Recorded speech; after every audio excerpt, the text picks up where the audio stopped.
स्वागत है आपका 10 जीपीएससी कोच में। लेक्चर सेशन में आगे बढ़ रहे हैं हम। तो आज हम बात करेंगे अपने बारे में कैसे बताएं।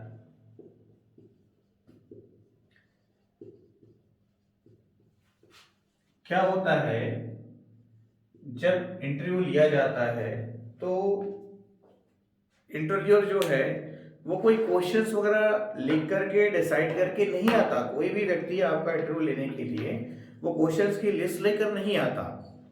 और होता क्या है, लगातार जब कई सारे कैंडिडेट्स का इंटरव्यू लेना हो तो क्वेश्चंस कॉमन हो जाते हैं। बाहर जाकर के क्वेश्चंस की शेयरिंग होती है तो नए नए प्रश्न जो हैं इंटरव्यूअर की आवश्यकता होती है ताकि वो आपसे बातचीत कर सके। इंटरव्यू लेने का मूल उद्देश्य आपसे साथ 10-15 मिनट 20 मिनट टाइम स्पेंड करना है, उससे ज़्यादा कुछ भी नहीं है। वो बस ये है कि हाँ भैया, जिसको नियुक्ति मिलने वाली है, जो कैंडिडेट्स आए हैं वो दिखते कैसे हैं, वो बोलते कैसे हैं, वो हैं कौन, ये तो हम जान लें। अभी तक तो हमने सिर्फ उनके स्कोर और मार्क्स और रोल नंबर वगैरह ही देखा है। तो यदि 10 लोग इंटरव्यू दे रहे हैं तो ये मान के चलिए कि 10 में से 8 लोगों से ये क्वेश्चन कॉमन होगा कि आप अपने बारे में बताइए। नॉर्मली सभी इंटरव्यू में पहला क्वेश्चन ये होता है कि आप अपने बारे में बताइए। तो अपने बारे में बताने की जब बात होती है तो इसमें आप अपने नाम से प्रारंभ करेंगे और उसमें भी आपका प्रोफार्मा, आपका पूरा डिटेल जानकारी सामने इंटरव्यू के पास होता है। तो ऑलरेडी आपका नाम वगैरह तो उनको पता ही है ना भाई। तो जैसा कि आप जानते हैं मेरा नाम सुनील कुमार है, वॉट एवर लाइक दैट। अब नाम के साथ माता पिता का नाम, उनका प्रोफेशन वगैरह ऐड करने की कोई आवश्यकता नहीं है। ठीक है, आप जहां से बिलोंग करते हैं, जहां से निवास करते हैं, आपका जो मूल निवास क्षेत्र है, यदि वो कोई प्रसिद्ध क्षेत्र है तो उसका वर्णन कीजिए, नहीं तो सीधे आगे बढ़ जाइए। जिस जिले से आप बिलोंग करते हैं और जिले के साथ साथ राज्य से आप बिलोंग करते हैं उसको आप शामिल कर लीजिए और यहीं पर आप इंक्लूड कर दीजिए क्या आपका शिक्षा एवं उपाधि जो भी है ना। तो अब यहाँ पे ध्यान दीजिएगा, जिले राज्य का नाम बताने के साथ साथ जो भी, तो एजुकेशन के बारे में आप जब बताएं तो अब यहाँ पे आपको 10th-12th वगैरह से नहीं स्टार्ट करना है। आप सीधे आपकी जो हायर एजुकेशन है, सपोज दैट आप ग्रेजुएट है ना भाई, तो या फिर नॉर्मली जैसे असिस्टेंट प्रोफेसर की बात कर रहे हैं तो आप सभी क्या है, नेट सेट क्वालिफाइड कैंडिडेट्स हैं, net set JRF qualified candidates हैं, है ना भाई। तो निश्चित तौर पर यहाँ पर जिस भी महाविद्यालय से आपने अपनी स्नातकोत्तर की उपाधि ग्रहण की वो आप बता दीजिए, है ना भाई। और उसके बाद आप सीधे सीधे आ जाइए कहां पर, उन फ्रेम्स में जहां से आप चाहते हैं कि आपसे प्रश्न पूछा जाए। ध्यान दीजिएगा, यहां पे आप जब अपनी रुचि बताएंगे, आप जब अपने सकारात्मक और नकारात्मक पक्ष को बताएंगे तो यही से ही फिर पूरा डिस्कशन और क्वेश्चन बनेगा। ठीक है, तो जो भी आपने उपाधि ग्रहण की, यहां पर फिर आपकी उपलब्धि अचीवमेंट्स आ गए, है ना। जो भी आपकी उपलब्धि है, जो भी आपके अचीवमेंट्स हैं वो आ गए। तो अब क्या करें यदि आपके पास कोई उपलब्धि नहीं है, तो ध्यान दीजिएगा, आपने यदि अपने स्कूल कॉलेज में कभी कोई state level national level competition भी जीता है, यदि आप एनसीसी में थे, आप एनसीसी ए सर्टिफिकेट या बी सर्टिफिकेट या सी सर्टिफिकेट या NCC A B C certificate हैं, या फिर एनसीसी में आपने टीएससी किया है, या फिर एनसीसी में आपने आरडीसी किया है ना भाई। वैसे ही आप एनएसएस में रहे हो, स्काउट गाइड में रहे हो, सपोज दैट स्काउट गाइड में आपको राज्यपाल पुरस्कार मिला है, राष्ट्रपति पुरस्कार मिला है, एनएसएस में आपने कैंप्स किए हैं या फिर एनएसएस में भी आरडीसी होता है, एनएसएस में आपने आरडीसी किया है, आप रेड क्रॉस सोसाइटी में रहे हो अपने स्कूल या कॉलेज के एज अ मेंबर या एज अ लीडर। ठीक है, तो जो भी है ये आपकी उपलब्धियां हैं। तो यहां पर ध्यान रखिएगा, जिन भी चीजों, जो भी आपकी उपलब्धियां हैं उसका वर्णन तो बिल्कुल करें और उसके साथ साथ उस फील्ड को पूरी पूरी तरह से प्रिपेयर कर लें। जैसे कि जैसे ही आप कहते हैं कि मैंने एनसीसी सी सर्टिफिकेट प्राप्त किया है जिसमें मेरी ए ग्रेडिंग है या बी ग्रेडिंग है, ऐसी कोई बात आती है तो सीधा सीधा क्वेश्चन बनता है कि अभी वर्तमान में एनसीसी के डीजी कौन है, डायरेक्टर जनरल कौन है। तो इंडियन आर्मी में लेफ्टिनेंट जनरल रैंक के डीजी होते हैं, जो लेफ्टिनेंट जनरल रैंक के अधिकारी होते हैं जो एनसीसी में डायरेक्टर जनरल की तरह काम करते हैं। प्रेजेंट में कौन है? अब एनसीसी की आपने बात कर दी तो कहीं ना कहीं आपकी रुचि जो है डिफेंस की तरफ आ जाती है। अब दूसरा क्वेश्चन होता है कि भाई आपने डिफेंस सर्विसेज में कभी कोशिश क्यों नहीं की? आपने कभी सीडीएस दिया, आपने कभी एनडीए दिया, आपने डायरेक्ट एंट्री एसएससी वगैरह में कभी प्रयास किया, आपने डीएसपी बनने का, आईपीएस बनने का कभी सोचा है ना भाई? तो निश्चित तौर पर ये क्वेरी वहां पर उठेगी। तो आपका माइंड सेटअप होना चाहिए कि आपने एनसीसी जब लिया उस समय आपका मूल उद्देश्य क्या था। तो सपोज दैट आपने कभी भी डिफेंस सर्विसेज के लिए ट्राई नहीं किया और यदि किया भी है और आपका चयन नहीं हुआ तो ध्यान रखिएगा उत्तर ऐसा ना हो कि आपके नकारात्मक पहलू को जाकर करे। सीधी सीधी बात यहां पर यह है कि एनसीसी लेने का मेरा मूल उद्देश्य अपने व्यक्तित्व का विकास करना था, न कि डिफेंस सर्विसेज में जाना। इसलिए मैंने कभी उसके लिए प्रयास नहीं किया। जिसके लिए मैंने प्रयास किया उस पे परिणाम मेरे पास है और आज मैं आपके सामने साक्षात्कार दे रहा हूं। आ रही बात समझ में? सटीक, वन लाइनर, क्लियर कॉन्सेप्ट। तो जो भी आप यहां पर डिस्क्राइब करें उसके बारे में पूरा जाने। एनएसएस क्या है, स्काउट गाइड क्या है, एनसीसी क्या है, रेड क्रॉस क्या है, सोशल एक्टिविटी में जैसे आपने किसी लेक्चर कंपटीशन में पार्टिसिपेट किया, नेशनल लेवल तक गए, स्टेट लेवल तक गए, स्विमिंग में आपने स्टेट लेवल कंपटीशन जीता है, शूटिंग में आपने जीता है या पार्टिसिपेट किया है, तो जो भी चीजें है उसका मेंशन जरूर कीजिए, प्रेशर डाल के कीजिए और उसके क्वेश्चंस भी पहले से रेडी रखिए। ठीक है? तो क्या हुआ या उसके अंतर्गत क्या क्या होता है। आप स्विमिंग की भी बात करते हैं तो कितने टाइप्स ऑफ स्विमिंग कौन कौन सी होती है, नेशनल लेवल स्विमर कौन है, क्या स्विमिंग में भारत को कभी भी किसी भी प्रकार से ओलंपिक का कोई पदक मिला है तो कौन सा मिला है, किसको मिला है। इस तरह से आपको डेप्थ में जाना है क्योंकि यहाँ पे बात सब्जेक्ट की नहीं है, सब्जेक्ट जो है पहले ही डिसाइड हो चुका है। और आज का जो जनरेशन है, अब जो इंटरव्यू की अपेक्षाएं हैं वो काफी बढ़ गई है क्योंकि यहाँ पर एक असिस्टेंट प्रोफेसर जो है सिर्फ पढ़ाने का काम नहीं करता, आपके पास जो है एक पूरे कल्चर का, पूरे स्टूडेंट का भविष्य बनाने की पावर है। तो आप जितना ज्यादा मल्टीटास्किंग रहेंगे, जितना ज्यादा मल्टी टैलेंटेड रहेंगे, उतना ज्यादा आपको बेनिफिट होगा। यदि आप में आपके अंदर अभी नहीं है तो जब तक आपका इंटरव्यू नहीं हुआ है आप कुछ क्रिएट कर लीजिए। ये मेरा व्यक्तिगत सजेशन है। भाई मान लो रुचि की बात होती है, आपकी हॉबीज क्या है, इंटरेस्ट क्या है। जैसे मुझे पढ़ना अच्छा लगता है। क्या पढ़ते हैं आप? नॉवेल्स पढ़ता हूं। किस तरह की नॉवेल्स पढ़ते हैं? ऑटोबायोग्राफी अच्छी लगती है। किसकी ऑटोबायोग्राफी आपने पढ़ी? अब मान लो आपने बोल दिया गांधी जी का, इंटरव्यू को भी नॉलेज है गांधी जी का, अब वो सीधे पहुंच गए कि असहयोग आंदोलन के दौरान ऐसी ऐसी कुछ बातें हुई थी। मतलब आपके क्या विचार है? क्या कुछ लोग गांधी जी को क्रिटिसाइज करते हैं तो इसमें आपका व्यक्तिगत नजरिया क्या है? क्या उनके निर्णय सही थे? तो अब वास्तविक में आपने गांधी जी को स्टडी किया है, वास्तविक में आपने ऑटोबायोग्राफी पढ़ी है, उसको एनालाइज किया है, तभी आप समझ पाएंगे कि गांधी जी कितने सही थे और कितने गलत थे, उनके वैचारिक दृष्टिकोण कैसे थे। जैसे कि मैंने ये किताब पढ़ी है और मैं समझता हूं कि यदि कोई गांधी जी की क्रिटिसाइज करता है तो वो गलत कर रहा है, क्योंकि उनके जो मूल विचार थे, उनकी जो सोच थी, जो दूरगामी परिणाम लेने वाली सोच थी, उसकी बात ही अलग होती है। और वास्तविक में गांधी जी की मंशानुसार यदि सारे कार्यक्रम हुए रहते और बड़े नेता जो है अपनी व्यक्तिगत राय को उसमें शामिल नहीं किए होते, मतलब कि बंटवारा वगैरह वाली बात नहीं आई होती, ये सब नहीं होता, तो फिर वर्तमान जो भारत है इससे भी सुदृढ़ भारत हमारे सामने होता। तो जब भी आप बात करते हैं, आपने पेंटिंग की बात की, तो types of paintings so many, जितने भी प्रकार के हैं उसमें से सारे के सारे तो आपको आएंगे नहीं।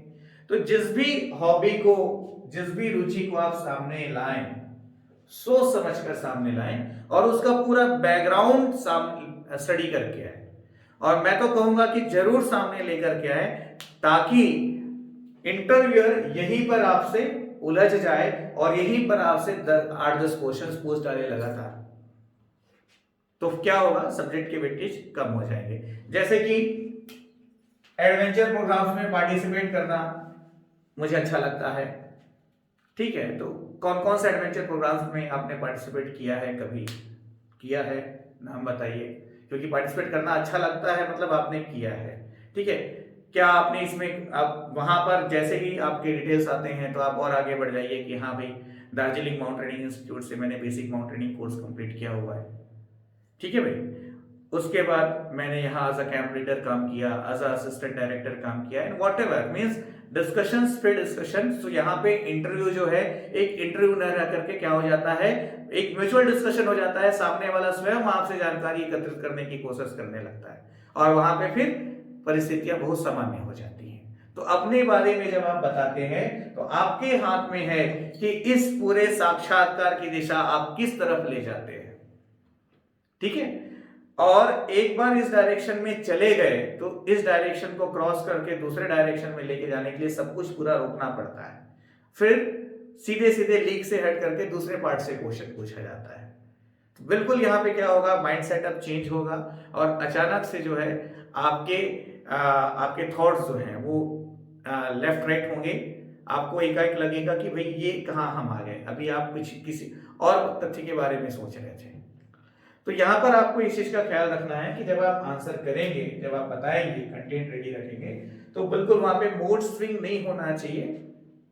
किसी भी स्थिति में विषय से हट करके भी कोई सवाल आता है तो सवाल को पूरा सुने, जो मालूम है वो बताएं, नहीं मालूम है तो मना कर दें, कोई बहुत बड़ी समस्या नहीं है उसमें।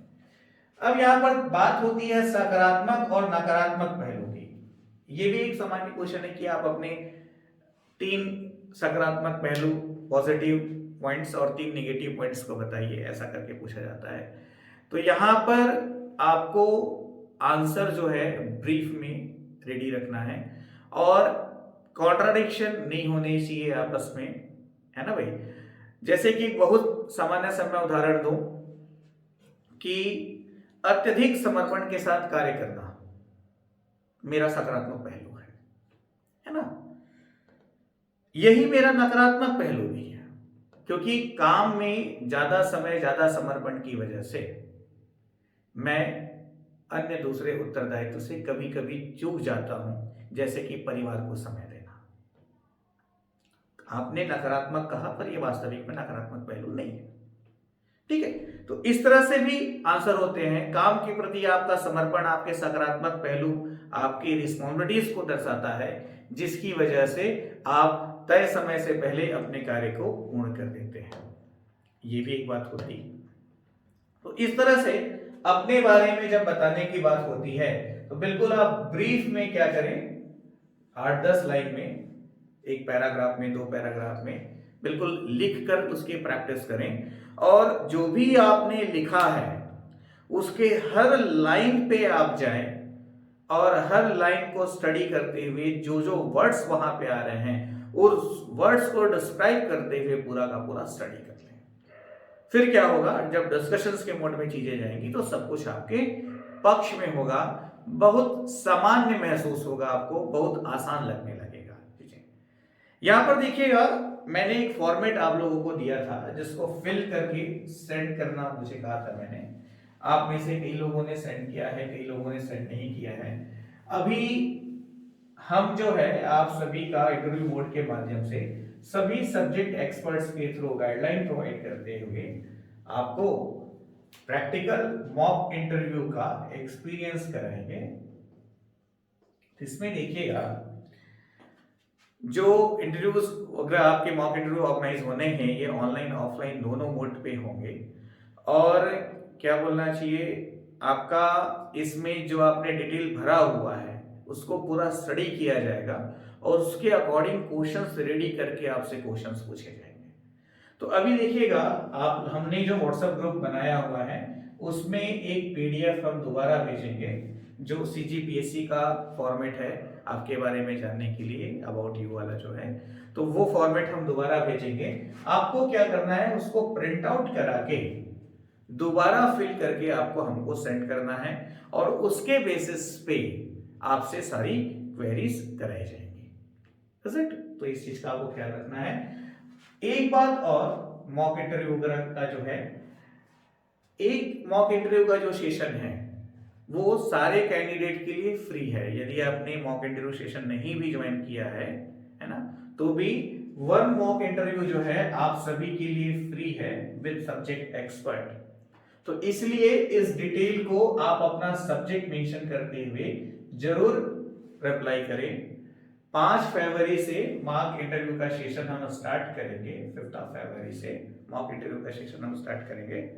तो उसमें जो है बताया जाएगा कि किस किस डेट पे और किस टाइम पे आपका मॉक इंटरव्यू है, और यहां पर आप हमको ये भी बता देंगे कि आप मॉक इंटरव्यू में ऑनलाइन मॉक इंटरव्यू में शामिल होंगे या फिर ऑफलाइन मॉक इंटरव्यू में शामिल होंगे, ताकि उसके अकॉर्डिंग अरेंजमेंट्स किए जाएंगे आपके मॉक इंटरव्यू का। ठीक है भाई, ये कुछ सामान्य से छोटी छोटी बातें हैं। एक क्वेश्चन और आया था मेरे पास कि सर जैसे हम दूसरे स्टेट के कैंडिडेट्स हैं तो छत्तीसगढ़ की तैयारी हम कैसे करें। तो भाई यहाँ पर बात देखिएगा, छत्तीसगढ़ के होने या न होने वाली बात नहीं है। आप इंटरव्यू में सेलेक्ट हुए हैं मतलब आपने छत्तीसगढ़ के 50 क्वेश्चंस को डील किया है, तभी आप सेलेक्ट हुए हैं, मतलब आपको छत्तीसगढ़ की जानकारी है। तो कहीं पर भी ऐसा नहीं है कि आपको बहुत ज्यादा हाईफाई स्टडी करना है या बिल्कुल भी छोड़ देना है। एक एवरेज स्टडी कीजिए, उस एवरेज स्टडी को ख्याल में रखते हुए आपको पीडीएफ नोट्स और छत्तीसगढ़ के pre recorded videos with content हमने मॉक इंटरव्यू कोर्स में आपको प्रोवाइड किया हुआ है। उसमें छत्तीसगढ़ के करंट अफेयर्स के वीडियोस भी हम आपको प्रोवाइड कर रहे हैं, ताकि यहाँ का जो प्रेजेंट स्टेटस है वो आपको पता चल जाए, आपकी अवेयरनेस बढ़े और आप ज्यादा से ज्यादा आंसर दे सके। इसी में साथ साथ अभी नेक के बारे में, यूजीसी के बारे में भी आप लोगों को स्टडी कराया जाएगा।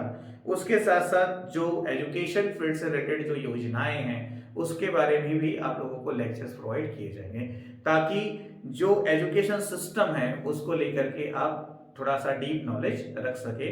उच्च शिक्षा विभाग के बारे में भी आपको प्रशासनिक जानकारी प्रदान की जाएगी। इसके चैनल के बारे में भी सब कुछ आपको कोर्स कंटेंट के दौरान बताया जाएगा।